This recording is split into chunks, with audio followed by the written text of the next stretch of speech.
Supreme কোর্টের জন্য একটি পৃথক বিচার বিভাগীয় সচিবালয় প্রতিষ্ঠার কাজ চলমান, কিন্তু এক্ষেত্রে সবচেয়ে বড় বাধা হলো সংবিধানের ১১৬ অনুচ্ছেদ।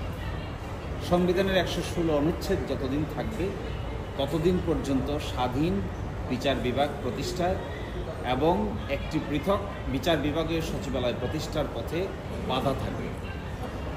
এই ১১৬ অনুচ্ছেদকে আমরা রিটে চ্যালেঞ্জ করেছিলাম। এটি শুনানি শুরু হয়েছে। মাননীয় প্রধান বিচারপতি বিশেষ একটি বেঞ্চ গঠন করে দিয়েছে শুধু এই মামলা নিষ্পত্তির জন্য। এখানে এসে আজকে আমরা আমাদের বক্তব্য উপস্থাপন করেছি।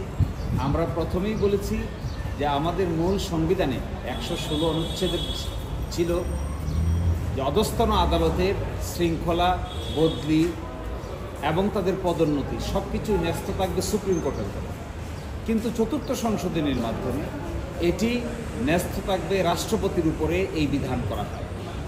পরবর্তীতে এটিকে পরিবর্তন করে রাষ্ট্রপতির উপরেই ন্যস্ত থাকবে, কিন্তু সেটি সুপ্রিম কোর্টের সঙ্গে পরামর্শক্রমে পালন করা হবে, এই বিধান করা হবে।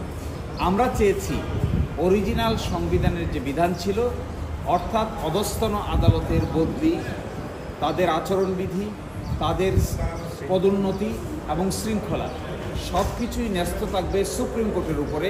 এই যে বিধান ছিল সেটিকে রেস্টোর করতে হবে, পুনরুজ্জীবন করতে হবে।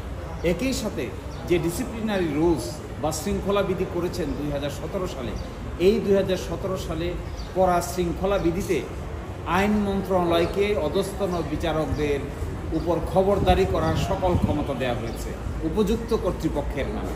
আমরা চেয়েছি সেই ডিসিপ্লিনারি রুলসটিও যেন বাতিল ঘোষণা করা হয়। আর তৃতীয়ত চেয়েছি একটি ডাইরেকশন যেন দেওয়া হয় যে অতি দ্রুত সুপ্রিম কোর্টের জন্য একটি সেপারেট বিচার বিভাগীয় সচিবালয় প্রতিষ্ঠা করা হয়। এটি কেন দরকার? এটি এই জন্য দরকার কারণ নিম্ন আদালতের বিচারকদের কন্ট্রোল সমস্ত কিছুই আইন মন্ত্রণালয়ের উপর ন্যস্ত আছে।